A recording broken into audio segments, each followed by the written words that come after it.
e estes irão para o castigo eterno, mas os justos para a vida eterna.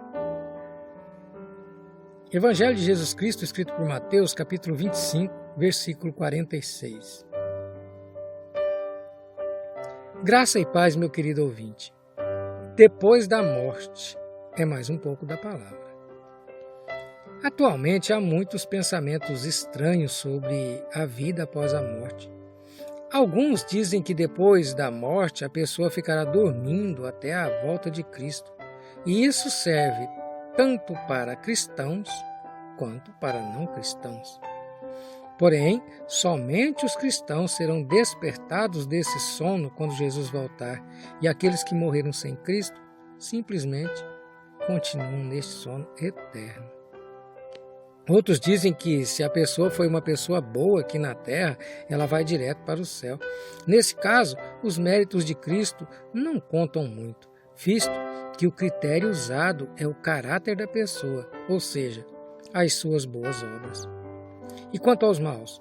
Bem, nesse caso, nem tudo está perdido, pois esse tipo de pensamento afirma que existe um lugar intermediário onde ele terá a chance de ter os seus pecados perdoados.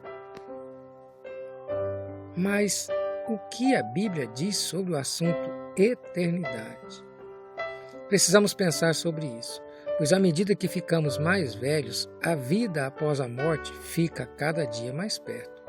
Muitos de nós ultimamente têm perdido amigos e familiares, e o nosso dia certamente chegará. Algum dia iremos perceber que temos mais amigos no céu do que na terra. E enquanto a vida continua e a morte não vem, Deus nos dá uma grande oportunidade para esclarecermos as dúvidas sobre o que acontece depois da morte. A Bíblia é muito clara sobre a eternidade. Alguns irão para o castigo eterno e outros para a vida eterna. Ou seja, se você é um cristão, se você tem em Cristo o seu único e suficiente Salvador, então vai direto para o céu. E se não for desse modo, você não vai. Jesus disse: entrem pela porta estreita, pois larga é a porta e amplo o caminho que leva à perdição, e muitos são os que entram por ela. Mateus 7, versículo 13. Se você crê dessa forma, então você crê no que a Bíblia diz a respeito da vida após a morte.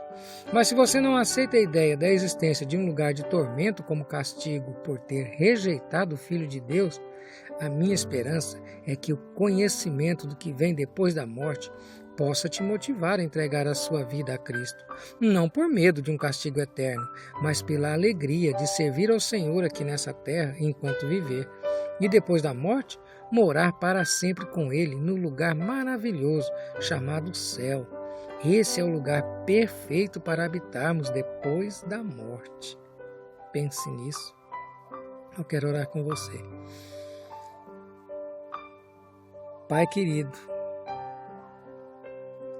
não há como pensarmos, ó Deus, no que virá depois da morte, sem pesarmos nas consequências da nossa vida aqui. Sim, a sua palavra nos garante que há um lugar de eterno gozo, de eterna alegria, um lugar que completaremos, ó Deus, a nossa aliança com o Senhor agora em definitivo, para todo sempre. Mas também é um lugar para aqueles, ó Deus, que rejeitaram o sacrifício do seu Filho. Sim, e esse lugar é um lugar de tormento. A tua palavra o descreve como um lugar onde há choro e ranger de dentes. A sua palavra o descreve como um lugar de tormento eterno. Ó Deus, mas muito mais importante do que isso é entendermos que aqueles, ó Deus, que aceitaram tudo aquilo que o seu Filho fez, gozarão de uma eternidade no céu. Essa é a nossa alegria, essa deve ser a nossa motivação. Enquanto aqui vivermos, olharmos, ó Deus, para aquilo que o seu Filho fez e recebê-lo como uma dádiva graciosa do Senhor.